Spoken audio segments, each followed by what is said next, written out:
আসসালামু আলাইকুম ভাতিজা। আপনারা নাকি মেট্রো রেলে এইখানে সেইখানে বিদেশের বাড়ি অনেক ঘোরাফেরা করতে যাইতে দেখতাছি। আর আপনারা নিয়ে তো বাংলাদেশের পোলাপান পুরো লাফালাফি কিলবিল শুরু করে দিয়েছে। আপনি এই বিষয়ে কিছু বলেন। বলার তো তেমন কিছু নাই, এখন হলো চিল করার সময়। কারণ কি বয়স তো আমার তেমন বেশি না, মাত্র কত হইব 38 হইব জানি। তো এখন আমি বাইরের দেশে আছি, চিল টিল করতেছি, সময় পাইলে টুকটাক ব্যাট ম্যাট করি, 4-6 মারি, এইতেই অনেক পোলাপান চুলকানি মুলকানি উঠিয়া খাও যে ছিঁড়ে লাইতেছে। আরে সাকিব বাবা, শুধুমাত্র যে তোমার বাংলাদেশের মধ্যে শুধু ফ্যান আছে আর বিপক্ষের যে প্লেয়ার আছে এমন কিন্তু না, মানে ফ্যানও আছে। ও ফ্যান আর কি, এরপরে কি বলা যায়, ফ্যানের পরে মনে হয় টয়লেট। বেদব, তোর মুখে আমি মুইতা দিমু। যাই হোক, ফ্যানও আছে, টয়লেটও আছে।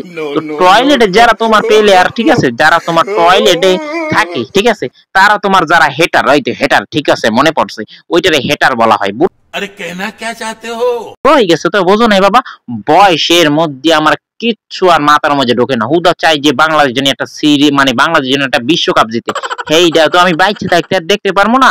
যাই হোক, তোমার যেটা বলতাছি, তোমার যারা ফ্যান আর হেটার্সরা কিন্তু তোমার নিয়ে একটু চুলকায়, ঠিক আছে, চুল খাইয়া খাও যাইয়া সিরিয়ালায়। তুমি নাকি বাবা ধান খেতে ব্যাট করছো, আর ধান খেতে নাকি 4-6 মারছো। प्यारी समझ गई।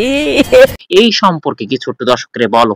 দেখেন হয়েছে কি চাচা, যদি আমি ধান খেতেও যদি খারাপ ব্যাট করতাম, খারাপ বল করতাম, তাহলেও কিন্তু তারা আমার নিয়ে সমালোচনা করতো। এখন যেহেতু ধান খেতে আমি একটু 4 করছি, 6 করছি, 50 করছি, এই তো তাদের একটু চুলকানি স্বভাব আছে।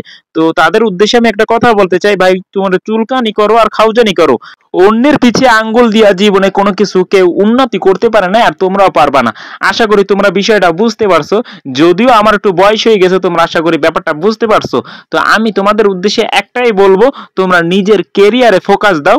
নিজের টিকটক আর সারাদিন ইনস্টাগ্রামে ভিডিও দেখা আর ফেসবুকে হ্যাশট্যাগ দিয়া নিজের কেরিয়ারটারে তোমরা নষ্ট করো না। আমার জীবনটারে তো আমি নিজের হাতেই নষ্ট করছি।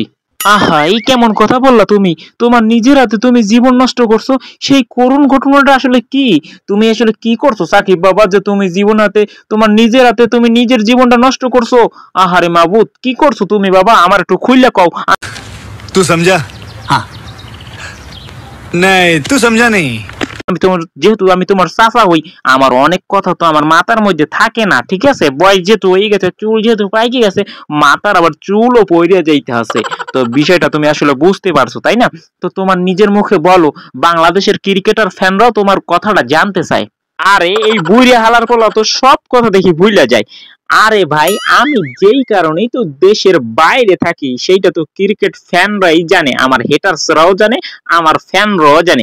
আমি জীবনে একটাই ভুল করছি, আমি হয়তোবা ছোটখাটো জীবনে অনেক ভুল করছি, नहीं नहीं नहीं नहीं सारुण के यहाँ कुछ तो गड़बड़ है, जरूर कोई ना कोई गड़बड़।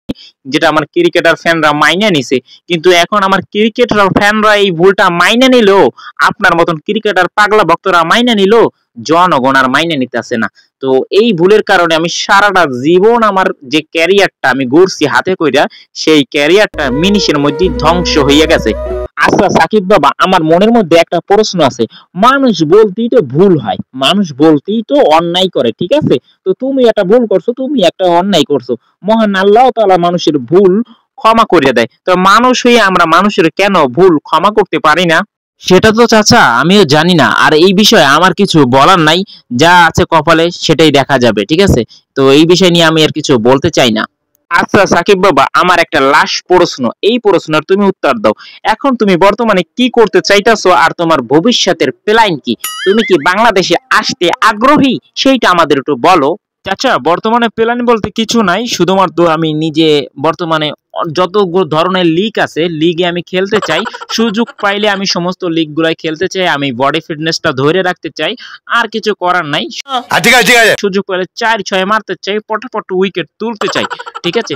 নিজেকে আমি আবারও কামব্যাক করতে চাই, বাংলাদেশের সুযোগ পেলে অবশ্যই আমি যেতে চাই।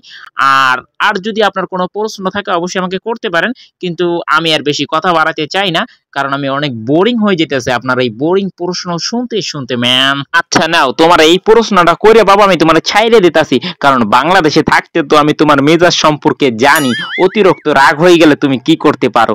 যাই হোক, তুমি যে এই যে বিদেশের বাড়িতে ম্যাট মেট্রো রেলে ঘুরিয়া বেড়াও, মানে ট্রেনে ঘুরিয়া বেড়াও? কারণ বাংলাদেশে থাকলে তুমি ট্রেনে ঘুরো না কেন? এই শেষ প্রশ্নটা অবশ্যই আমাদের দর্শকদের জানাই যাও। চাচা, এবার আপনি একটা সত্যি হাস্যকর প্রশ্নটা করলেন। কারণ এই যে আমি বাইরের দেশে, এই যে বিদেশে আমি মেট্রো রেলে শান্তি মতন সানগ্লাস লাগাইয়া ঘুরতে পারতাছি, আমারে কেউ হাউ হাউ কাউ কাউ করতেছে না, দুই একটা সেলফির আবদার আইতাছে, ওইটা আমি মিটাইতাছি। এই যে গতবার মানে শেষবারে যখন আমি বাংলাদেশে ঈদের নামাজটা পড়তে গেছি, ঈদের নামাজ বাদ দিয়া আমার সবাই পড়তেছে, মানে আমার সবাই দেখতেছে। আপনি থাকলেও তো দেখতেন, তাই না?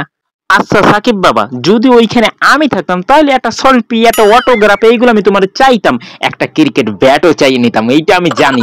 কিন্তু বাংলাদেশের মানুষ যে তোমার এই ঈদ বাদ দিয়া তোমার পিছে যে ক্রিকেটের ফ্যান ভক্ত বইলা হাউমাউ করে তোমার পিছে ঘুরঘুর করছে, এইটা হয়তোবা তুমি মিথ্যা কথা বলছো।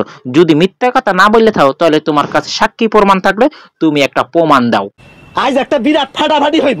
আচ্ছা নেন, যদি আমি প্রমাণ দিয়ে দিই, অবশ্যই যারা এখন পর্যন্ত এই চ্যানেলটাকে সাবস্ক্রাইব করে নাই, এই বুইড়া হালার পালার চ্যানেলটা সাবস্ক্রাইব করে দিবেন, এবং সাকিব যে কি জিনিস সেটা অবশ্যই কমেন্টে আপনারা লেখা যাইবেন।